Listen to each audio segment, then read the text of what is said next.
Cool, we're gonna go ahead and get started. Welcome, Alan.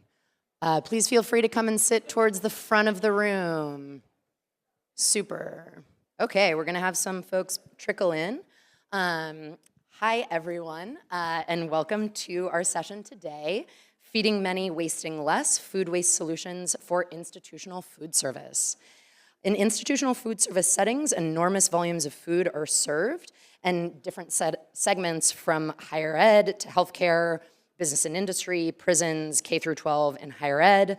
Each of these segments have unique operational constraints, both front and back of house.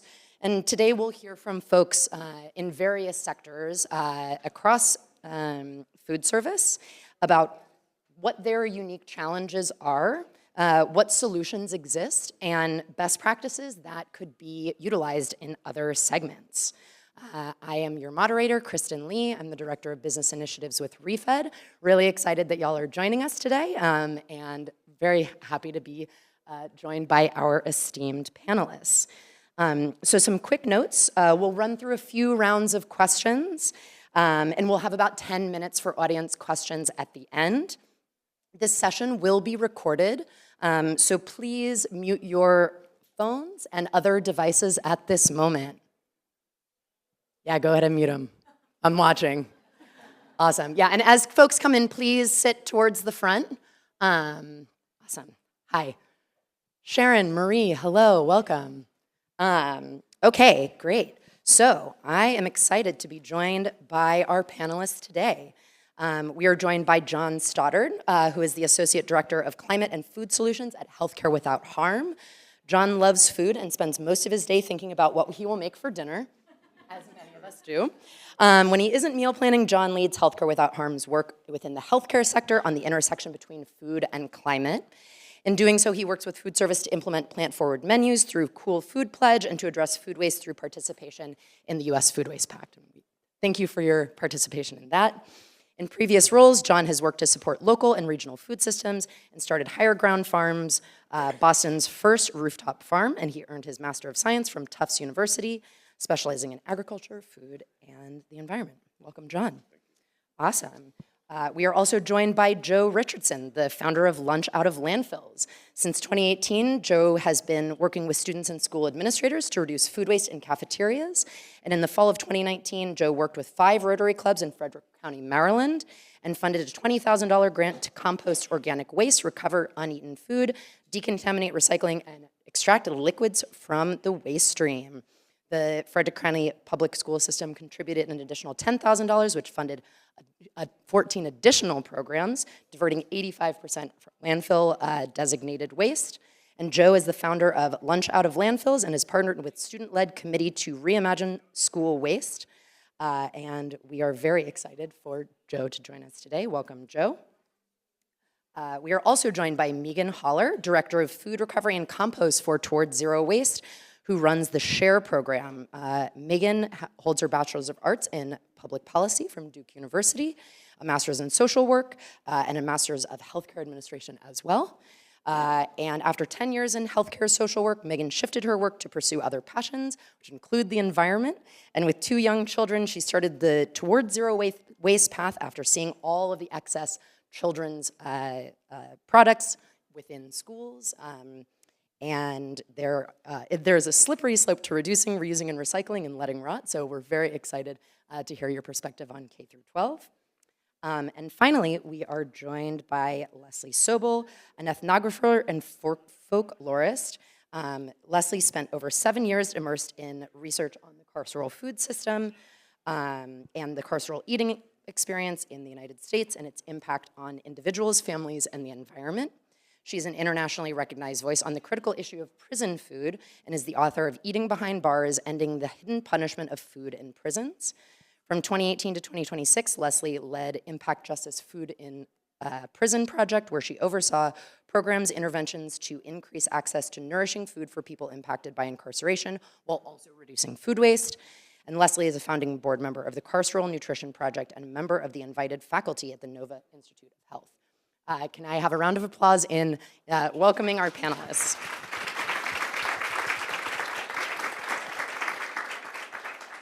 All Excellent. So first question, what does food waste look like right now within the area of food service that you work in? And kind of can you lay out the context and the current landscape? So John, we'll start with you. All right. What is, do you want to go to the next slide?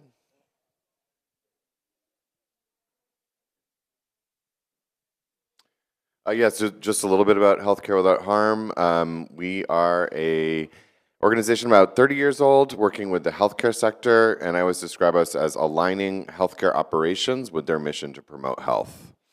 So we work across operations. I work I do our food work, as Kristen explained. And you can go to the next slide. So these are some stats that we have now in terms of food waste in healthcare. I'll go into some more details, but I will say, so this is our estimate. As Kristen mentioned, we've joined the U.S. Food Waste Pact. So that's going to allow us to collect better data and to be able to monitor the healthcare sector over time. So we're really excited about that. This is the data we have right now, where it's food waste is about 10 to 15% of healthcare's waste, and so about 288,000 tons a year. Where it stands, that's I guess where it stands. Awesome. Okay, Joe, I will pass it over to you. All right, I work with. Yep. All right, I work with schools, and not just in Maryland, but we're beginning to coordinate with schools in North Carolina, in Memphis, in Albuquerque, New Mexico, California. Schools are the largest provider of food service provider in the U.S., and the amount of food that is introduced to kids and wasted is absolutely appalling. If you can see some of the images, what we're trying to do is we're trying to educate kids to truly address food waste in schools. It's a behavioral issue. You could teach a kindergartner or a first grader if you're not going to drink that milk, put it in the refrigerator, share it. Are there others? Are we showing slides at this point? Yeah. Okay.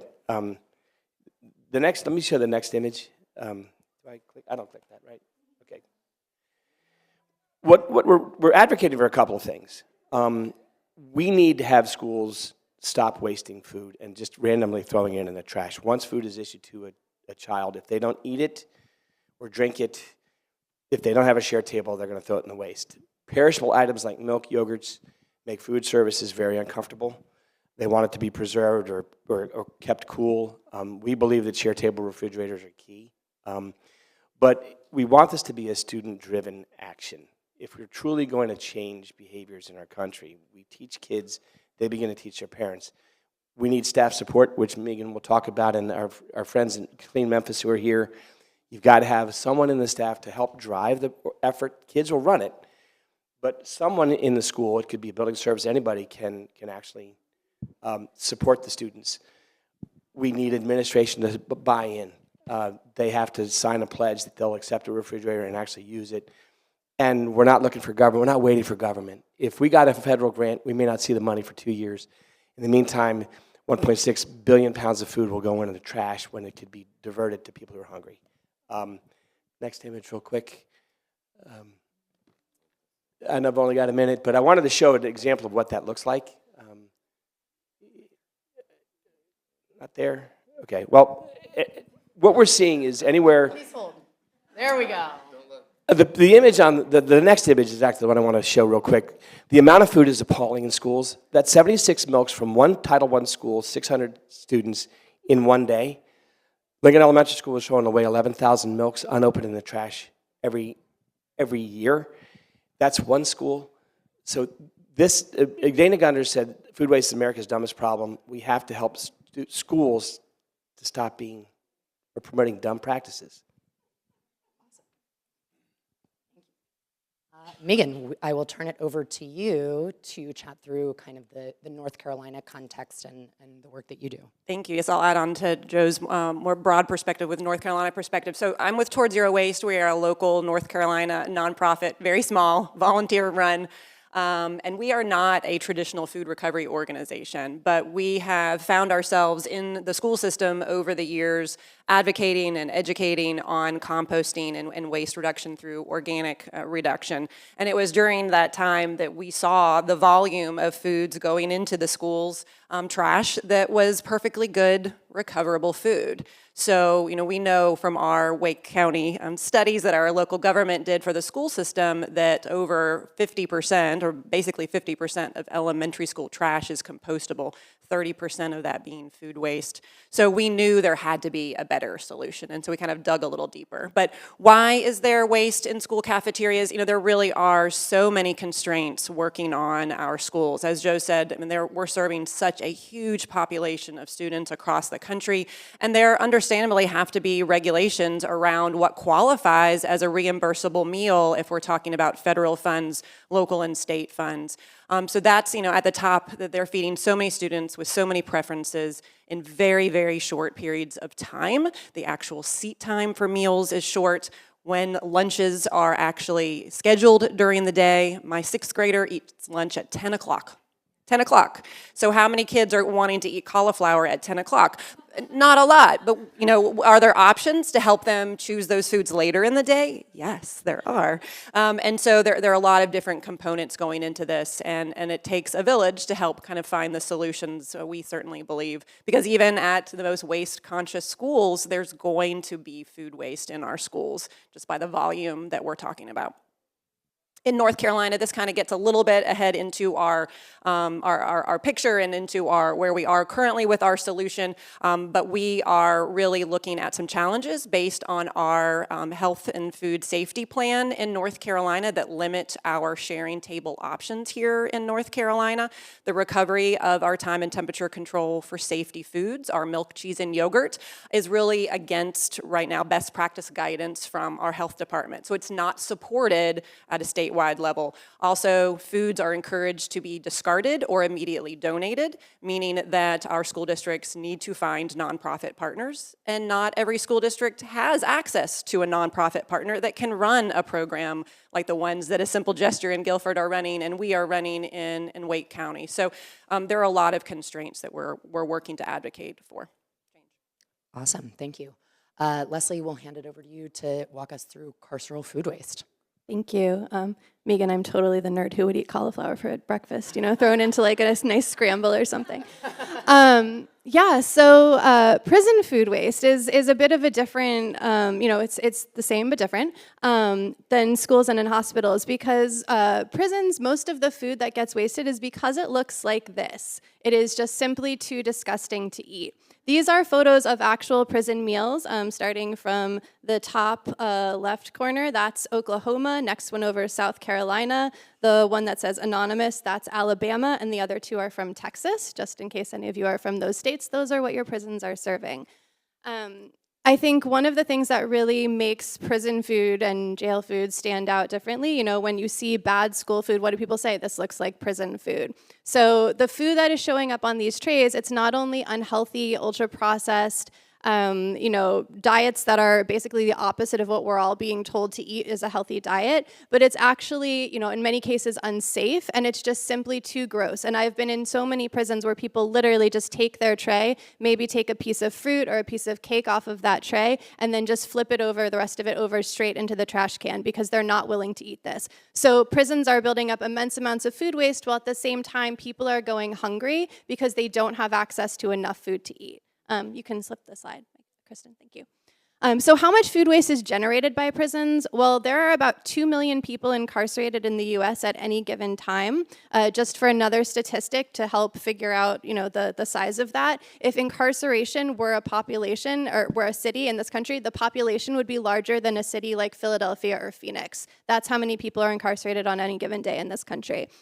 So based on some calculations that came from a statistic, California actually did measure the amount of food waste generated in prisons one year. And so there were about 300 pounds of food per incarcerated person each year that were wasted. Again, mostly because it's too disgusting to eat. And so doing some calculations, sort of back of calculator, that adds up to about 300,000 tons of food waste that is generated by prisons and jails every year. So, John, we've got the hospitals beat in that. So yeah, I mean, it's mostly because things are too bad to eat, but also because a lot of times the people who are running prison kitchens, jail kitchens, don't necessarily have a background in food service. They don't necessarily know what they're doing. So there's a lot of cutting waste on the back end. There's also a lot of waste when people don't know how to handle food safely, and things have to get thrown out because they're not actually safe for people to eat. So it's a multi-layered problem in the carceral facilities. Great, thank you. Okay, next question. What food waste solutions exist within your segment, and what are you seeing, and how are you innovating within the space? Sure. Well, let's see. So we do we have an awards program where we award hospitals every year. And so in order to earn an award, they have to submit data to us annually. And so I have some information hot off the presses on some of the latest data that we gathered. So you could see that hospitals that reported to us, 69% of them say they're working to reduce food loss and waste. 66 say they have a plan or strategy in place to minimize food waste, and 49 have performed a food waste audit. Additionally, you can go to the next slide. So as I mentioned, we have joined as an organization. We've joined the U.S. Food Waste Pact. The reason we did that is because we've been working with healthcare on food waste reduction for 10 years or so. We revamped our resources. Everything's following the food waste scale from the EPA, and we had the goal of 50% reduction by 2030, but nothing for them to really sign on to. So we said, aim for this, but nothing for them to sort of make the commitment publicly and then work towards. So thankfully, the U.S. Food Waste Pact began during this period when we were redoing our resources, joined that. And so now on in our awards application, we ask, are you part of the U.S. Food Waste Pact? Yes or no, and are you interested? So as of this year, 135 said they're interested. We already have 50 signed up, so we're looking at a strong start. And then some more data here, just on sort of the strategies that they're using. So you could see a strong showing among source reduction, room service, which I'll talk more about why that's so important a little bit later. Donations, strong, could be better. But these are some of the typical strategies they're using. And I think I'll stop there. Yeah. Awesome. Joe, over to you. K through 12 food waste solutions, and what are you What's seeing? been painful in working with schools is there's a lot of intransigence from the school system. Building services are overworked, underpaid. They don't have time to take on the responsibility of food recovery or managing a refrigerator. Food services is nervous. I'll still hear, well, we could get sued. It's like, no, you can't. Emerson Good Samaritan Food Recovery Act indemnifies you for that. It's amazing how many people don't know it. But we're really trying to change behaviors. Students are willing to do this. They will do it. I could teach a kindergartner how to put food in the right place or to make sure that they could access another milk if they wanted it. But there is a lot of reticence. Legal, I know that Megan will talk a little bit about what's happening in North Carolina. But this is a problem that is unconscionable. And we can teach students to change the behaviors, not only their behaviors, but the behaviors of their family, their parents, and the community at large.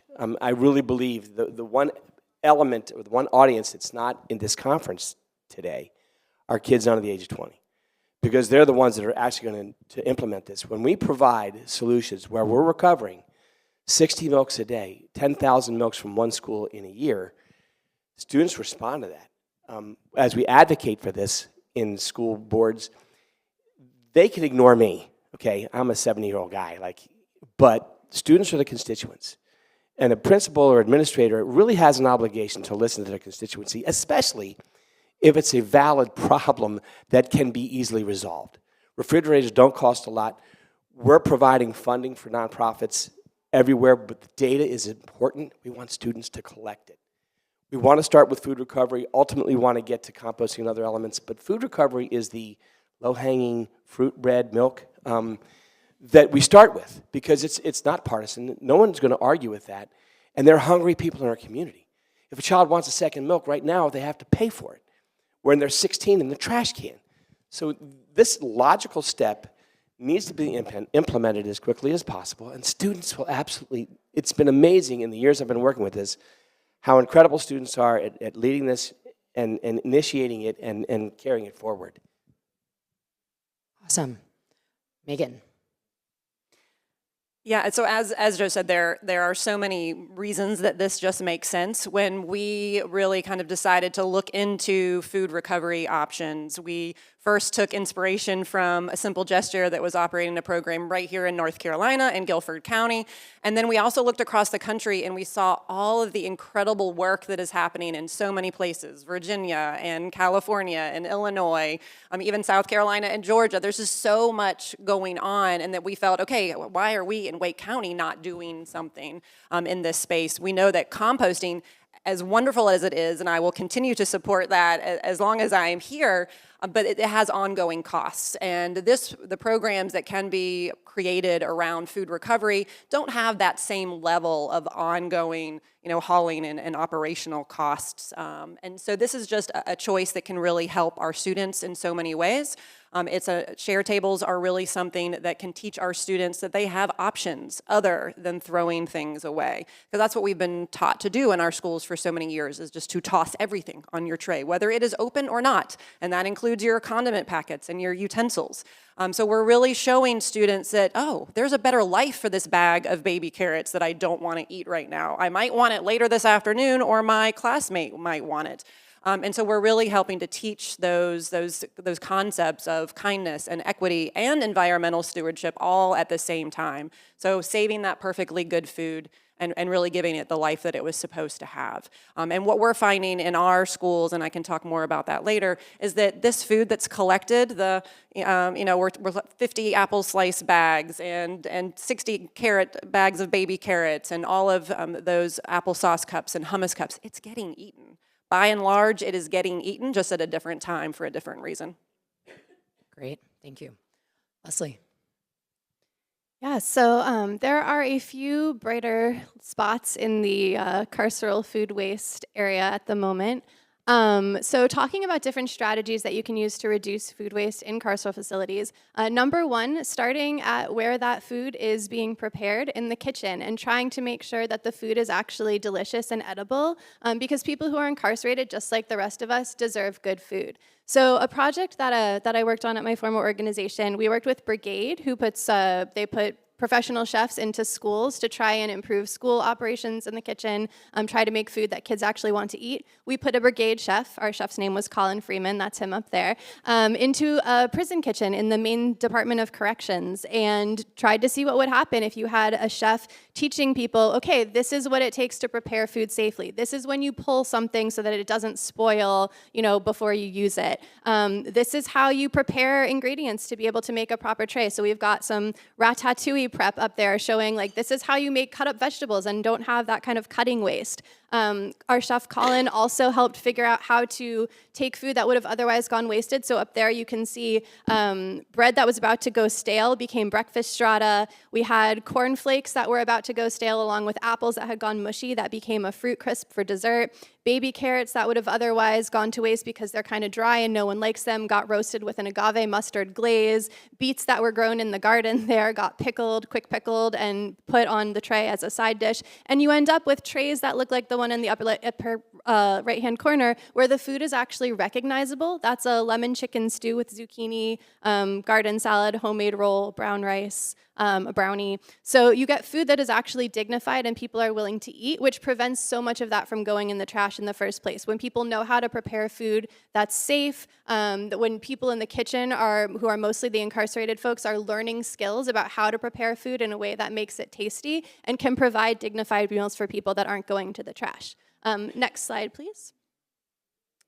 The next strategy, obviously composting is a big thing. There are not that many prisons that do compost, and the ones that do tend to be very proud of it, which they should be proud they're composting. However, when most of that is food that people should be eating, that's a problem.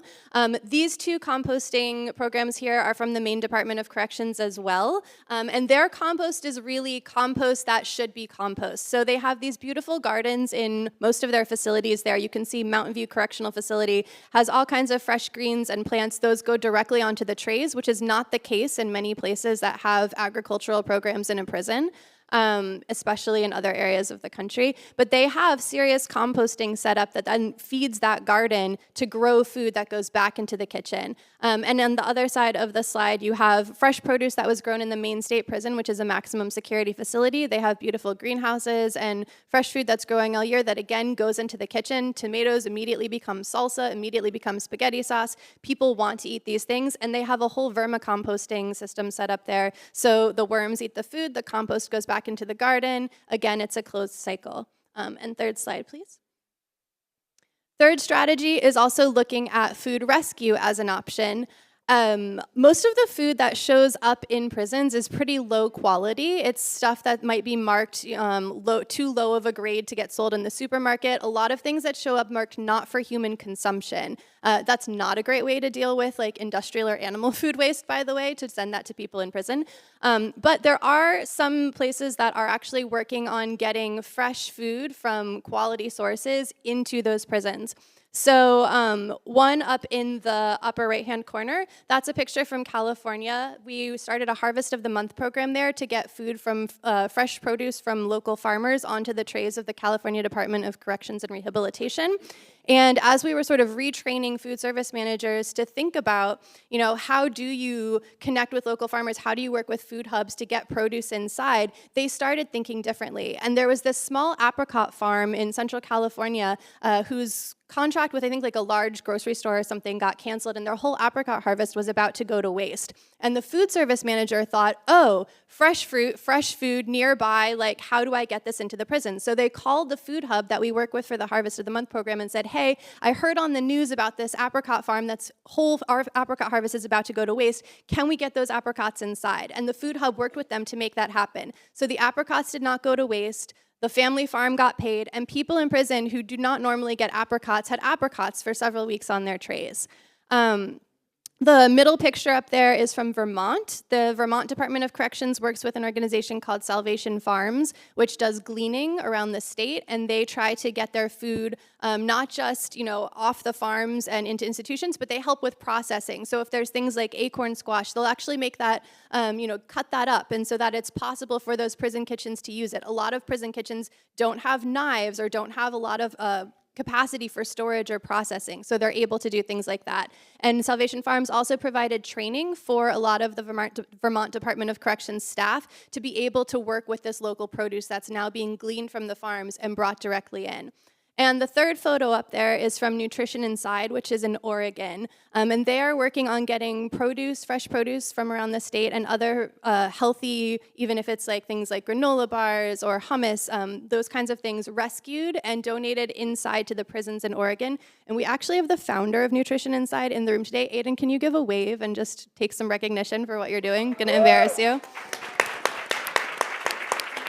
So talk to Aiden afterwards if you're very interested in this idea, but really working to get all of this fresh, delicious food into the prisons. And Aiden, I think that photo, right, is from the holiday giveaway and getting granola bars from Dave's Killer Bread and Better Bean Hummus and some other healthy foods into the prisons. And again, you saw those other trays, what people are eating, and so being able to direct fresh, healthy food that might otherwise go to waste. Working on making the food better, dignified, so that people are able to eat it, and composting the waste that is coming from the prisons, that actually makes a difference. And I think, the last thing to mention is that a lot of people tend to discount people who are on the inside and say, oh, they don't care about what they're eating, oh, they don't care about their food waste, and that is so not true. Having done this research for almost 8 years now, talked to hundreds and hundreds of people who are on the inside, they genuinely do care. They want to know that, their food is healthy. They want to be able to choose what's going into their bodies. They do care about the environment and the amount of food that's being wasted.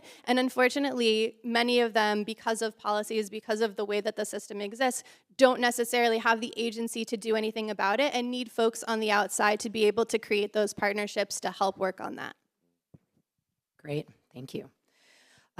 So next, what innovative solutions have you seen work within your specific segment, and how could those be applied to some of the other food service segments represented in this room?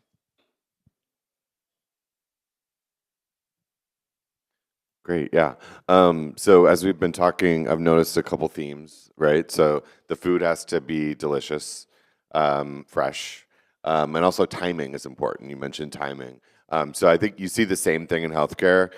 So this, I want to thank Jill Martin from UC San Diego Health, because this is basically her slide. She presented to us a couple years ago. She's amazing. So I'll share Jill's story. So you can see on the left is a cook chill meal. On the right is a room service meal. So hospitals will the main sort of unique thing about hospitals, obviously, amongst these, are that they're serving patients. So hospitals, most of their food is retail. So what's being served in the cafeteria if you go visit, or if you're working in the hospital, going to eat food in the cafeteria. The patient food is what makes it unique in some ways. So, and hospitals will have different systems in the way that they deliver patient food, right? So there's the room service model, and then there's cook, chill, and other models that are basically like food that's prepared before, cooled down, and then reheated. So UC San Diego used to use a cook, chill model. What they were seeing was something like 30% plate waste from using that model. So the food would go out, and people weren't eating it either because it wasn't the time that they wanted to eat, or because they had no choice about what was delivered to their room. I think, so nationally, or like statistically, research shows that if you're using a cook chill model, plate waste is anywhere from 25 to 50%, and using a room service model, it's like down to 15%. So it makes a huge difference. That's why we asked the question in our awards program: are you using a room service model? Because it has huge implications for food waste. So the UC team switched over to a room service model. You can see right there, the food looks so much better. They saw their plate waste go down to 5%, and it was up at 30% before, or under 5%. Their patient satisfaction scores skyrocketed from like up to the 95th percentile. They found that they were saving money by doing this because they were preparing less food, ordering less food by cooking it to order. And so they put those resources into staffing for running this room service model. And we know that a lot of hospitals will say we can't afford to move to room service, but what's happening is actually they're saving so much money on food costs. 1 minute. All right. So let's see what else. So sorry, I'm so blind. Let's just go to the next slide. Yeah, let's go to Sutter. So, we work with healthcare across the sort of the scale. We did a pilot project with Sutter. This was right during the pandemic, and this is a food recovery project where they were able to rescue food or to all these different local organizations in their community. So they were, and I remember just a quote from, we have a case study on our website on this and a great video, so please go check it out. But one of the quotes was just from the folks working in food service to be able to make a difference in their community, like actually see food that would have been wasted go to folks in their community was huge. Go to the next slide. And then last, I'll just end with, with Rush Medical Center in Chicago. This is an example of food recycling. So they actually invested in Green Era, that is a digester, right? So not only are they sending their food waste to Green Era, but they invested in it. So that's what we in Healthcare Without Harm encourage hospitals to do as anchor institutions. Invest in your community for the solutions you want to see. I'll leave it there. Awesome. Thank you, John. I will tell you, a month after refed in Baltimore, I had quad bypass surgery. I didn't feel like eating anything. I was probably responsible for a lot of food waste because they'd put a tray in front of me. It's like, yeah, I'm not up for this right now. So I think you're still going to have waste in hospitals because the patients may not be well enough to eat it. The issue with school waste is it's easily solvable. I'm looking at Laura Oxner. Guilford County, they funded refrigerators in 126 schools and recovered 1.2 million pounds of food in a year. Clean Memphis, doing the same thing. What we found is there are entities, K-12 Food Rescue in Indianapolis, there are entities around the country. This woman, I've lost her name yesterday, from Wichita, Kansas, bought these refrigerators that were beverage containers. It wasn't cold enough, they couldn't use it. There are entities all over the country working to address food waste in schools. And they do it locally, as they should. This is a national problem. What we are trying to do is we want to provide funding for refrigerators to support nonprofits throughout the country that are doing this. And if North Carolina has 2 counties that are doing it right now out of 100, the goal is maybe 10 or 15 in 2 years, and then expand it beyond that. What we want to do is we want to create this database where we're linking entities that are doing this, trying to do this. There's a woman here wants to try to start something in San Antonio. It's like, okay, we'll provide some technical support. We have a website for them to take a look at how to get things started, whether you're a parent, student. So we've got resources to how to get this going if it isn't there. We also are going to help support battling administrative intransigence from schools. I've found that we need a couple of schools that are doing this effectively to get the attention of a superintendent. A superintendent is less likely to mandate this without data to support it. But when we're showing that we're reducing or recovering 50 pounds of food a day from a school that could be fed to a hungry student who wasn't ready for it at 10 a.m., but would want to eat it at 1, or vice versa, and even have it at the end of the day, those are the types of solutions that can really make this happen. But we want to try to be a national platform for a local solution. So anybody who wants to do this, wherever you are in the country, let us know.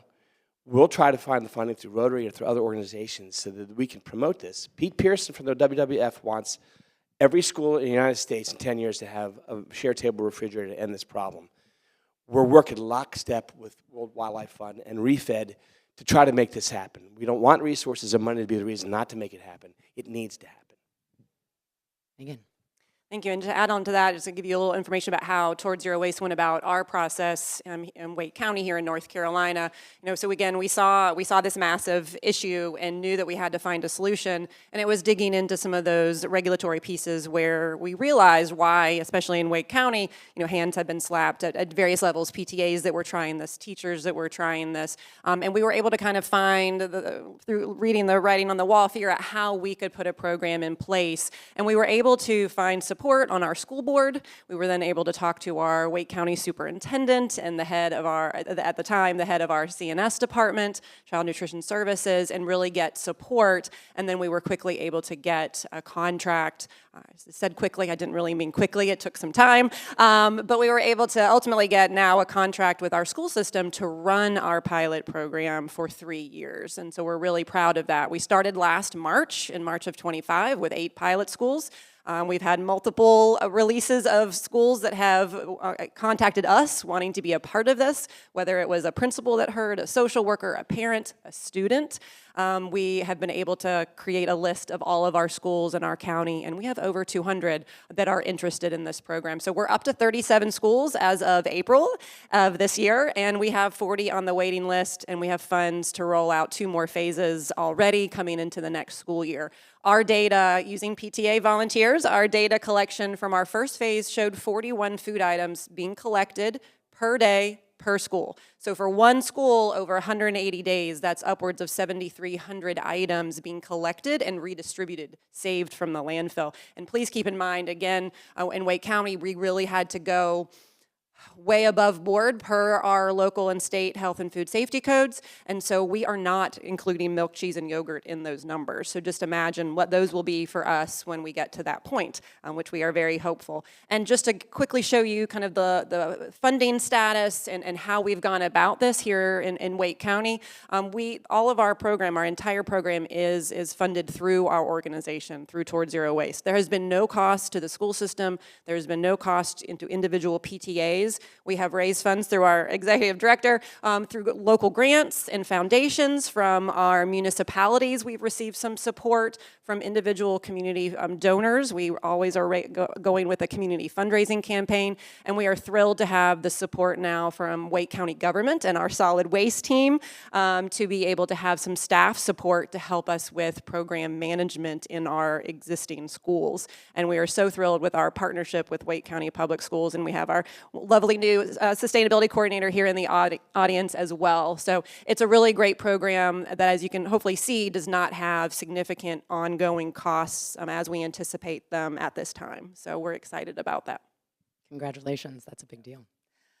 Awesome. Well, with that, we are going to open it up to audience questions for the next 10 minutes. I am going to pass this to Brianna, who is going to find folks who have questions. So questions for our panelists. Hi, I forget everyone's name. I'm sorry, you at the end. I had a question. Are you seeing, I imagine you get some pushback on what you're doing and what incarcerated folks deserve. And I'm wondering if you have like data about like behavioral changes when you're going into these kitchens and elevating the food. Are they noticing less incidences of violence and things like that? I was just curious. That's an excellent question. Thank you so much for bringing that up. Yes, there is always pushback, plenty of pushback all over the place about why should we spend the money, like why should we do this? These are people who have committed harm. Why should we try and improve things? And I think that, you know, the flip side of that is one, everyone deserves good food. Everyone has value, right? As you know, as someone, my background is as a folklorist and looking at the sort of like the communications that we as humans, you know, use through food to communicate identity and values and belonging. And when you're serving people food that looks like that 3 times a day for, you know, months or for years or decades, like you're basically telling them you're not worthy of care. And so to flip that and show people that they are cared for, that actually does have an impact on people's well-being, on their mental health, on their emotional and behavioral health. In terms of data, you know, no one has been willing to fund a study really to show that. So I don't have like hard data to show, but in places that have improved food, like especially in Maine, there is plenty of anecdotal evidence around, you know, yes, people are, you know, calmer, they're more willing to learn, they're more willing to participate in programming, they're healthier, right? Medical costs are going down, which is a huge thing in facilities. Most correctional facilities that spend, you know, 35% of their budget on healthcare costs and 4%, like single digit 4% on food.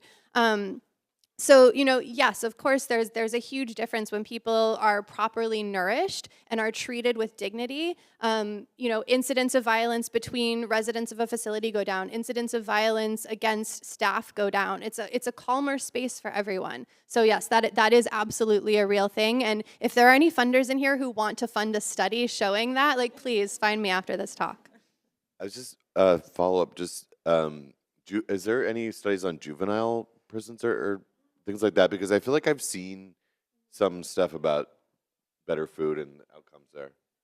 Yeah, again, you know, there are some studies. There's a little bit growing there, you know, showing especially around like nutrients and when people are fed the right critical nutrients, that impacts you know, levels of like depression, anxiety. You know, it stops like impairment of critical thinking, and some of that research has been done in juvenile facilities, but a lot of that is very like vitamin and mineral based. It's not like whole foods change the meal based. But yeah, I mean, the other thing just to remember is that people's bodies and people's minds don't respond differently to food just because people are incarcerated, right? In the earlier session, you know, talking about how like we all have this connection to food and how it's something that really is part of our human experience. That doesn't change because someone is behind bars.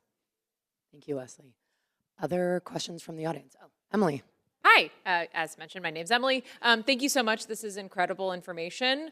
A lot of you mentioned really localized solutions, whether that's NextEra Energy in Chicago or educating single school children in classes about where to put their milk. But a lot of us work in at large scale operations or national operations. So how would you say the role of local efforts and local organizations can be better scaled, and what's the role of local organizations in sort of a national framework? I'll take a shot at it.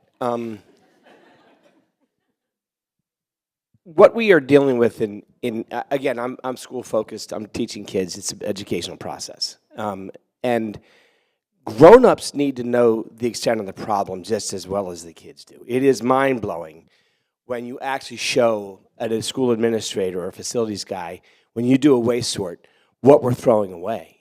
I can give you numbers, I can show you pictures, but when you pick it out of a trash can and see what it is, it really is the type of thing that really changes hearts and minds. So whether it's a corporation or a large business that needs to change the culture in their business or their place where they provide food, or if it's a local community or even church, we really don't fully understand the impact of our consumption and what happens environmentally with our waste. Everybody in this room does, but most of the people in the world do not. And I find that my 40-year-old kids don't get dad talking about composting or food recovery. He'll never shut up. And they don't have time. But anybody under the age of 20 is nervous about the well-being of the planet, our food systems, and want to be empowered with the ability to make a change. We don't have to wait until they're 25 or 30 and have a degree. We can have a kindergartner actually begin to save the planet. In fact, it was kindergarten drawings that helped me get a $250,000 grant from the state because their artwork showing we want to save the planet was the thing that tipped the scale with legislators. So this is a universal problem that most of the country doesn't really understand. We know that wasted food creates methane gas. We know that all the effort and energy and water that goes into producing the food that gets spilled on the way or doesn't get gleaned, these are all part of the big picture.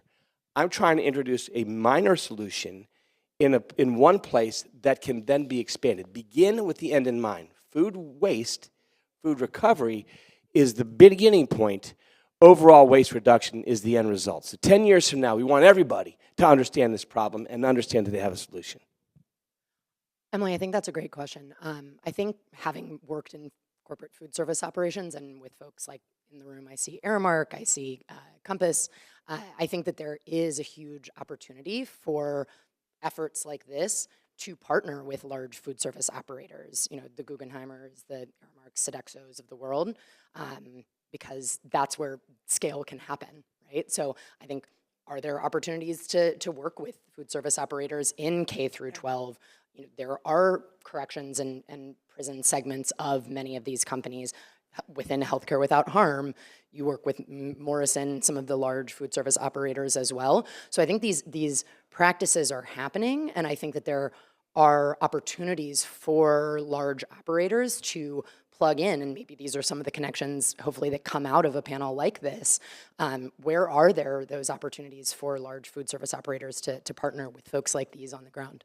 If I can just add quickly, just with those points, I think that we at Towards Zero Waste for quite a while, whether it's in the plastic reduction space or the composting space, and now we're relatively new to food recovery space, but we have felt we are, at least in our local area, a connector and bringing different groups and different stakeholders together in the conversation. And during my research of food recovery, looking across the country, I mean, there's so many amazing things going on, and you had to spend a long time, though, researching and figuring out what all the nuances are. What are they doing at Clean Memphis? What are they doing in San Mateo, California? What are they doing in Fairfax? And wouldn't it be great if there was a better way of sharing that information? So it is events like this, where these connections are made, of just trying to pull all those pieces together so that someone in rural North Carolina does not have to reinvent the wheel.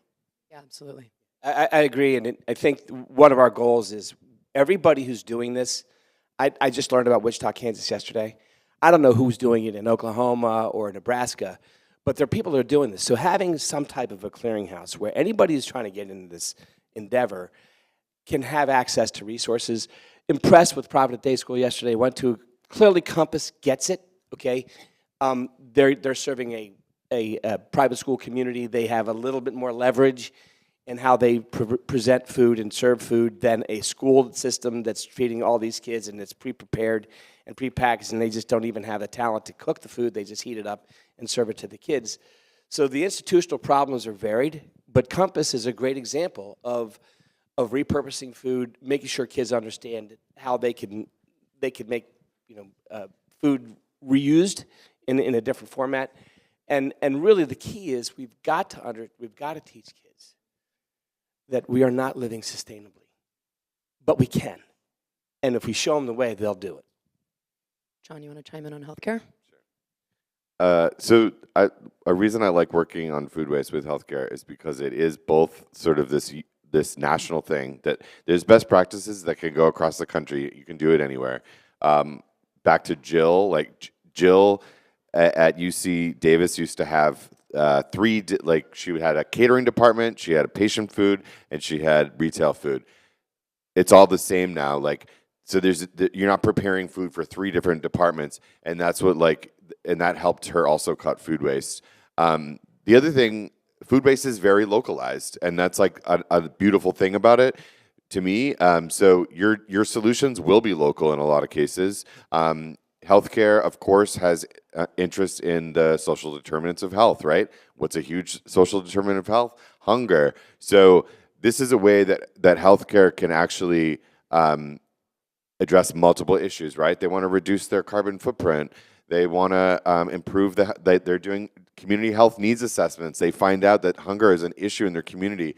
So yes, it remains local. It's one of those cool to me to work on hybrid programs where there's national practices you can follow up, but then your solutions can also be very localized because that's how you're directly affecting your community and improving their health, etc. Awesome. We have time for one more question, and then we are going to go into calls to action from our amazing panel. I'm going to take it to the other side of the room. And also, if we don't get to you, feel free to stick around. I'm sure that the panelists will be willing to spare a couple minutes. Okay, this question is for John specifically. It said on the slide that the hospitals that you were looking at, only 7% of them use anaerobic digestion to handle their food waste, and I'm wondering what the challenges are or reasons for that number being so low. I don't know the answer to that question. Maybe there's not enough. So anaerobic tends to be, maybe you probably know this since you asked this question, but there's the in-vessel, in-facility is aerobic, and then anaerobic is a big, large system that's outside. That's the same system as Rush is using, right? So I don't know why, if there's just not the infrastructure. Sorry, I don't know enough about the infrastructure for anaerobic, unless anyone else does. No, sorry. Okay, awesome. Apologies, we don't have the answer to that question. Great, so we are going to close out with a rapid fire 1 minute each. Call to action. So what do you want audience members to take away from this? One call to action. What do you want the folks in this audience to do with the information from this panel? Can you go to my special slide? Sure can. I'm going to take this advantage. Sure can. I'm going to take advantage of this. So here's a call to action. If you're a food rescue organization, there are some great opportunities to connect with healthcare. Number one being participate in the community health needs assessments that I just mentioned. We have this resource down at the bottom, which I'm happy to refer you to, but it's a really great resource. And in that resource, it has this quote: involvement of food-related organizations was strongly correlated with facilities having a community benefit program addressing healthy food access or food security. So these are all the different ways you as a food rescue organization can get involved in a community health needs assessment. Also, you may or may not know, hospitals have on-site food pantries, so you can partner with them to bring them food for their pantries. They might also be a donation partner to you. And lastly, get involved in a food as medicine program. And my time is up. Thank you.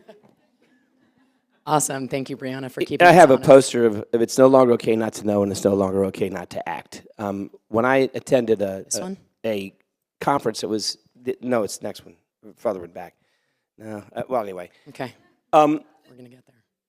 What we don't understand fully the impact of our consumption. And Catherine Wilkinson from Project Drawdown coined the phrase solutionists. We're not talking about activism, we're talking about solutionisms. And if we provide solutions on a regular basis, whether it's lithium battery recovery or decontaminating recycling, we can make anybody an environmental solutionist, which is much more powerful. It comes down to education. It comes down to actually doing it in practice on a daily basis. This isn't a stream planting that you do once a year. This is every student, every school, every day, everywhere. And we need to make that happen everywhere. Megan. So I would say to charge everyone in the room with whether you're a parent, whether you're from an organization or another nonprofit or a business, wherever you are from, just ask the question, what is happening in your local school district? Is there something happening? Find out what it is and what it looks like. Find out if there's not something happening and ask why. So just finding out can be the first step. Ask your kids if you have them, ask a neighbor. Just those questions can really start things happening. I think one of the biggest issues with food waste in the carceral sector is that people aren't thinking about it or talking about it. And so my first ask for folks in settings like this is always, please go home and have a conversation with at least one person, even if it's hey, did you ever think about prison food waste? Because I haven't. Sit down and say that at the dinner table or with a colleague, and just help us break the silence around this conversation, because when people start talking about it, they start doing things. And my second ask for you all is that if you are in a position that you might be able to do something, whether you are a policy person, whether you are a food waste techie person, if you work with a nonprofit organization, think about how you can include prisons and jails in the work that you do, and try and make some outreach to some of your local facilities, or try and make some connections with people who are doing work in that space. There are plenty of partners who are willing to do that. There are plenty of champions inside those agencies who want to do something and don't know where to start. And so think about just, including folks who are in that sector in the work that you do as well, because they're often left out of things like food waste packs or procurement efforts or things like that. Awesome, thank you. Also, we have 3 minutes, so we're gonna do one more question out to the audience. I know. Question. Oh, yes.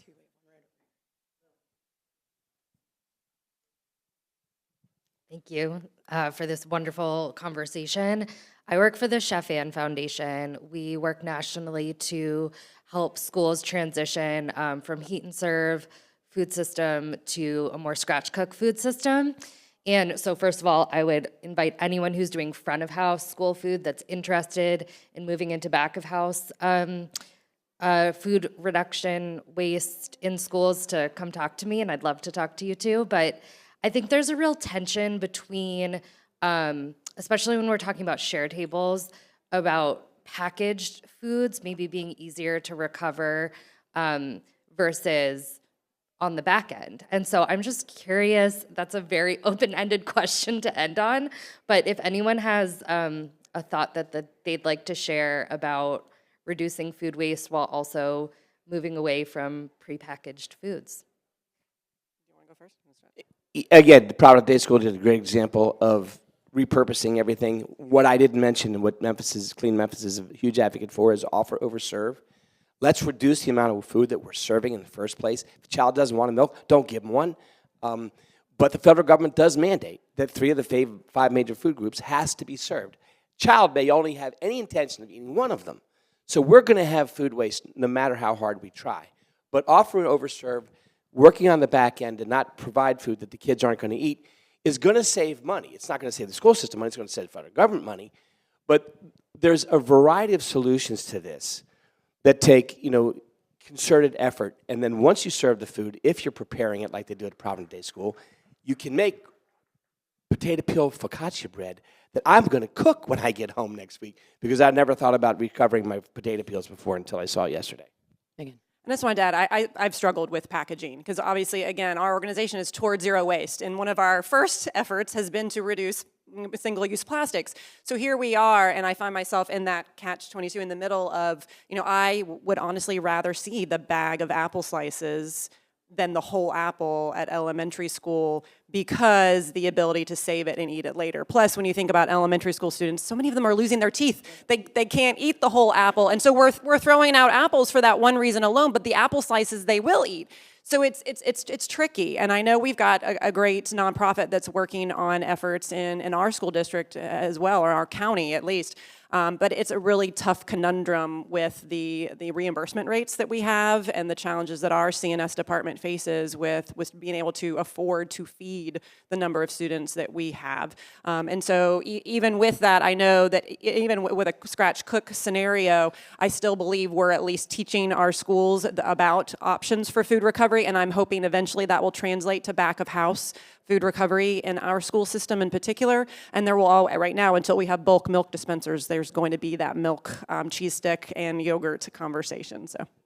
And I do have to put in a quick plug. Obviously, prevention is something that we're all focused on here. Like, recovery is great. That should happen when it's possible.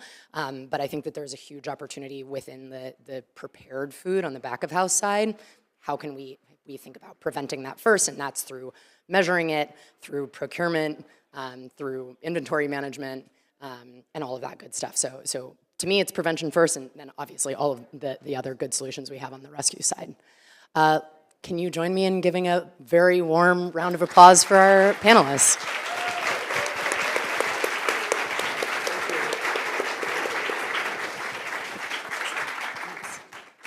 And with that, I am supposed to tell you what is next. I believe that we are headed upstairs to the Grand Promenade and then to the next set of breakouts that resume at 1:30. So go get yourself some lunch. Thank you.